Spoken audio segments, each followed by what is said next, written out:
It's very easy to lose yourself. Know who you are. Don't let others' experience define your journey. Your money habits can actually make or mar your life's journey. It depends on you. They say one word is enough for the wise. Be careful. Be very, very careful who you listen to. Be careful whose company that you're in. It's very, very important.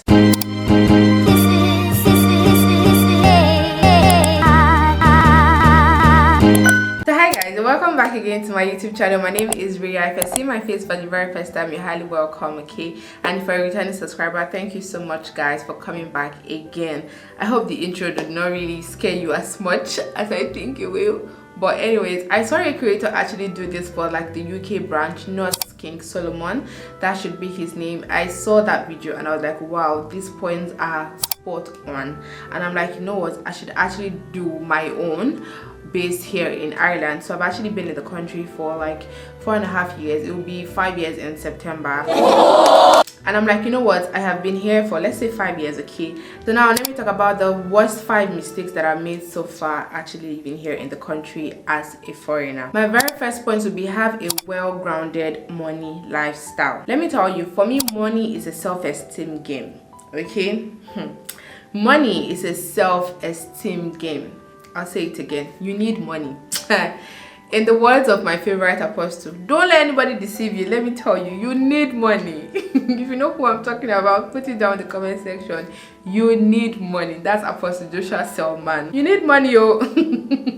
So money is a self-esteem game. Whatever that would actually mean to you, savings and investment is very, very important. And I think this is where people actually do get it wrong. I hear a good number of people saying that, you know, they're working hard, working 12-hour shifts, they're gathering this money, and in their home country, they're like buying lands and buying houses and building these things. Don't get me wrong, those things are so great. Like, it's really, really good, and I applaud each and every one of you that is looking to actually do that or that's already doing that. It's not an easy thing to do, but it's also a good investment as well. But my only worry is this: like, you're building this house, you're buying this lands, to what end really? Are you living there or are you living here? Are you going back there to actually live, or are you staying here to live? Are you building it for your family members back at home? If you're doing that, then that's great.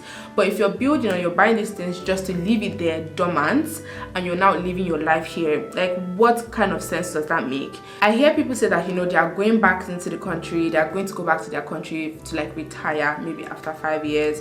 That's actually good. But if you don't have plans on going back, you're just acquiring it just because you want to add to your portfolio that, oh, I have 2 houses, or I have 10 lands, or I have 50 cars, but those things are not in use, at some point they will end up becoming a liability to you than an asset.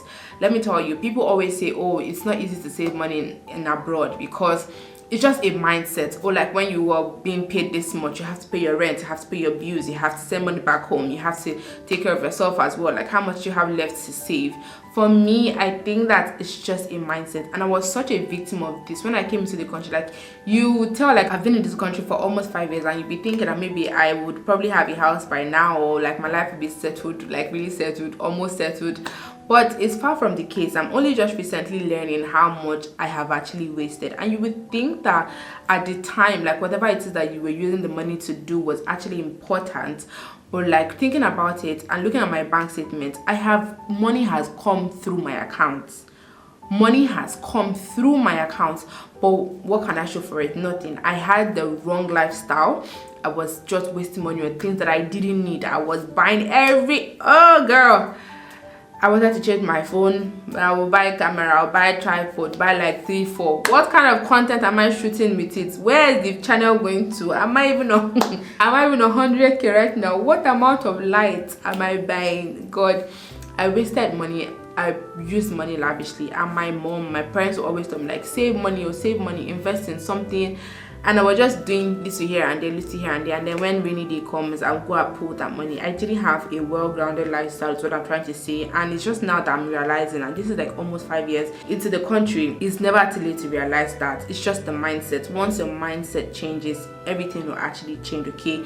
Savings and investment is very important to you. If you're looking to actually go abroad, or you're already looking to go into Ireland, let me tell you, you need money to be able to survive. And not just to survive in the country. Like, you just need money. It's form of security. It's a confidence builder. I'm telling you, like, you feel okay when you actually know that you have money. There are people that are here and like they've gone through the country like myself, and nothing to show forth. Nothing to show forth. I had to force myself into a challenge to save about 10,000 euros by the end of this year, and that's the only reason I'm actually working to be able to save money. It's such an embarrassment, honestly. Avoid unnecessary debts. Don't try to take things on credit. My second mistake would actually be less information. I think this less information thing dealt with me. It dealt with me. I'm not even kidding you. I'm not even joking. Let me explain. So Ireland is one of those countries where there's not a lot of information out there. Okay, especially during my time when I was coming to the country as a student, like in 2019. Okay, there were just very few people doing content like in Ireland, you know, on YouTube. Okay, there were not a lot of people compared to what it is now. Okay, so there's just like one or two people, and there wasn't so much that I could get from them. So for example, Everly CC, she used to do like lifestyle content about like different places in Ireland. She was not a student, although she would interview people that are students, and then they will come and talk, but nothing as much as somebody that is just really focused on, you know, Ireland and interviewing people and like talking about the country and the courses, especially from a student point of view. Okay, she did her best, but the information was just not enough out there for us, especially people that have been in the country like 2018, 2019, 2017. Okay, from that point forward. So I worked with very less information when I was coming to this country. I know I've said this a lot of times and people have heard me say it, and they'll probably roll their eyes at this point, but listen to me for those that haven't, and for those that have, please listen again. Okay, when I was coming to the country, I was just picking a choice just out of vibes. I was picking a course choice out of vibes, out of passion. Oh, I want to be a diplomat. I've always had the dream to be a diplomat. I went to Boy University in Osun State, Nigeria, and I studied history and international studies. I'm like, you know what? Yeah, what's the next one after that? Oh, I want to be a diplomat, so let me go and study public policy and diplomacy. Who sent me? I did not do my research. There was no information out there. Like, there was not a lot of information for people to advise you what kind of course you should study and what kind of course you shouldn't study. So I just went to my passion. I came in, I did a course that is not needed though. It's not needed in this place. I'm telling you. So if you have plans of doing public policy and diplomacy and you're let me not spoil your mind, but that's another point I'm going to tell you. Don't let people's experience actually judge your own or control your own life's journey. So just because my own journey was bad, or my own experience with that course, like in the way of aftermath with school, didn't actually come out as I planned, doesn't mean that it will be the same case for you. So please don't listen to me, but at the same time, I hope that you take this advice, take it with a grain of salt anyways, but like I hope it serves as a guideline for the kind of courses you're supposed to study and the kind of courses you're not supposed to study in the country. It's very, very tough for us, for people that studied this course, even for like people after my set, like in my own set, like the four Nigerian girls that studied this course. 2 of us are in healthcare, 1 of us have actually left the country, and then the other one is working in a company using her bachelor's degree, right, to actually work, not necessarily like her master's degree, if you get what I mean. So there was actually less information, and I think that I wish and I hope that a lot more information was actually being put out at the time for people to actually, you know, make better choices. My next point would be, please do not buy things on credit. It's so easy in this country to buy anything and everything on credit, especially because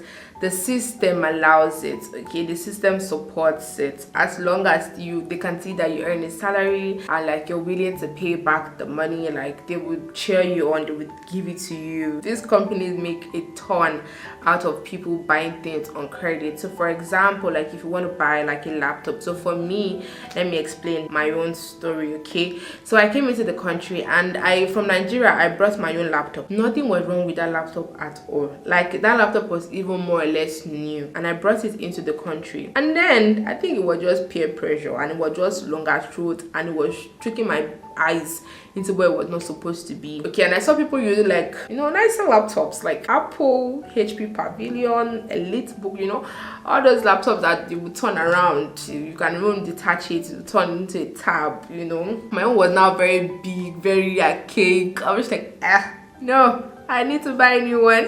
I need to buy a new laptop. Who sent me? I don't know.